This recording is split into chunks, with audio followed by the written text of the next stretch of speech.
Carimara was a pretty good game. That's it to the playthrough. We start off the game by watching this tiny guy with a more than large enough staff called Carimara walking to what we think is someone's house. Only there is when we first meet one of the main characters who we just referred to as Old Lady. Shortly after, we get a grasp of the main mechanic in this game, which is simply just finding cards around the map to use during dialogue with other characters. So, the old lady, whose actual name is Violet that we learn later on, instructs us to go downstairs into her dark cellar to deal with what she calls at least a quote-unquote ghost problem. Inside the cellar, we can find many statues that represent different animals. A cat statue, a flamingo, a frog, and I think an eel? I got no clue what it's supposed to be. The only important statue, or at least the most important one found in the cellar, is the frog statue. Only because it leads down a path covered in frogs where we meet another character named Forlore. This is actually what or who Violet was referring to with the whole ghost problem thing. Since I had zero clue what to do, I went back upstairs to go talk with Violet, where we actually find out that the wooden statues in the cellar were made by Violet herself, and she suspected them of being cursed, which is why we found them in the cellar in the first place, which was probably just the character's paranoia because the whole idea of the statues being cursed aren't really explored further on. Anyways, I went back down to talk to the Forlore in the frog area.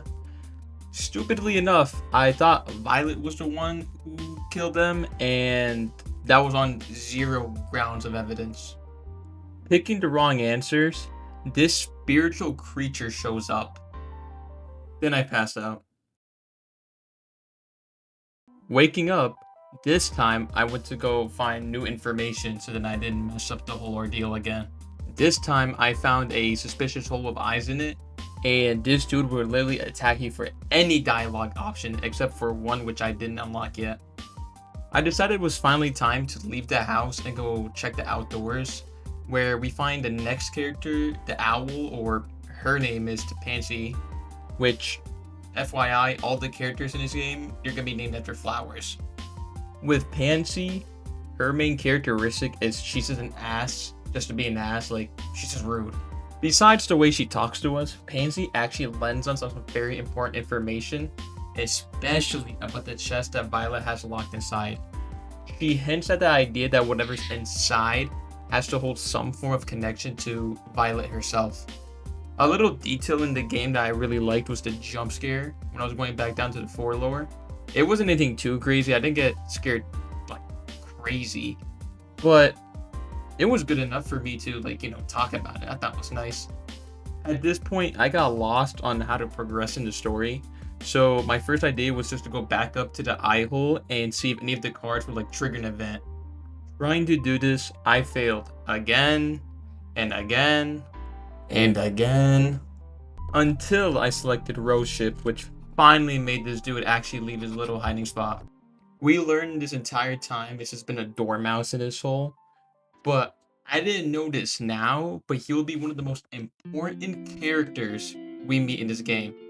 Taking a deeper look into his dialogue, we can see a motive almost. I won't spoil anything right now, but just keep in mind about these texts while we, learn what happens next. When we mentioned the dormouse to Violet, she enlightens us about how there's another one in her shed. Entering the shed, we see, pretty obvious dead dormouse.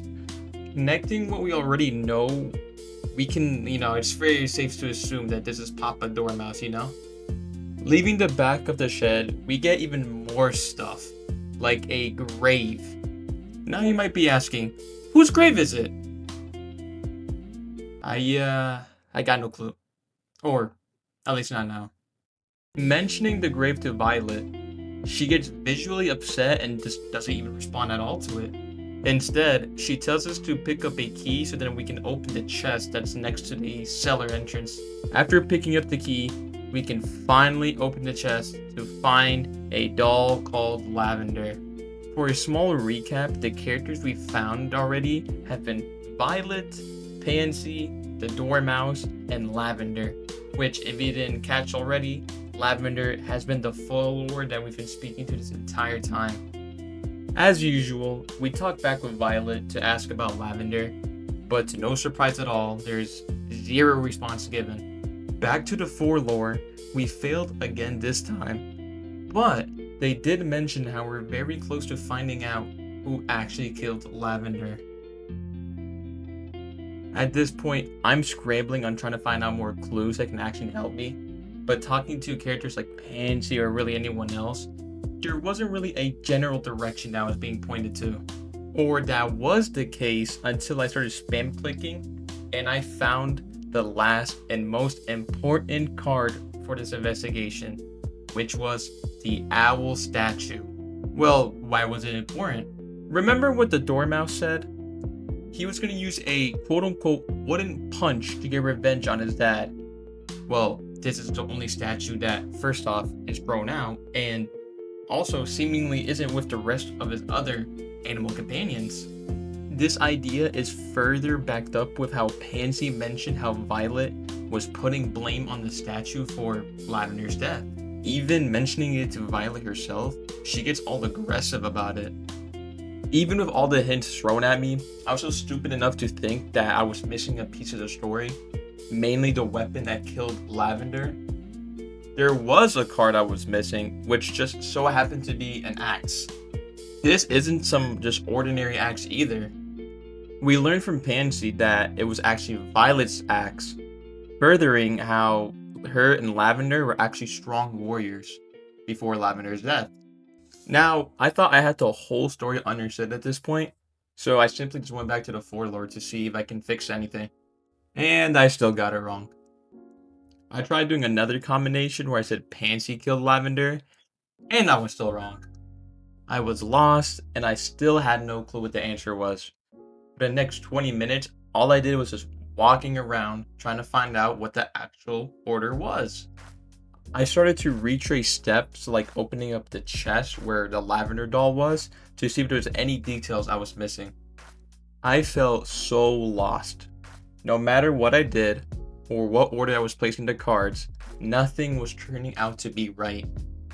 I decided to look at my old clips that I already recorded to see if I can get any additional help. Only then did it actually strike to me what the order was. Or what I thought the order was, because I still got it wrong. Now I knew what the combination was.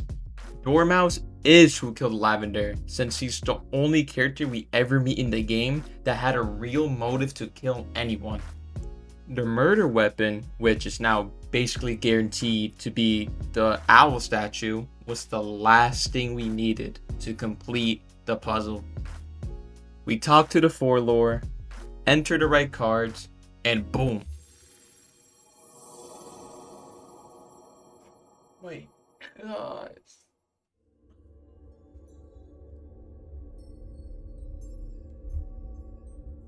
The mystery has been solved.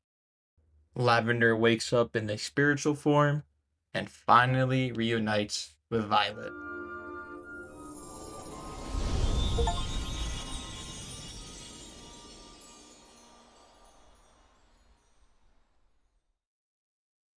And that's the game.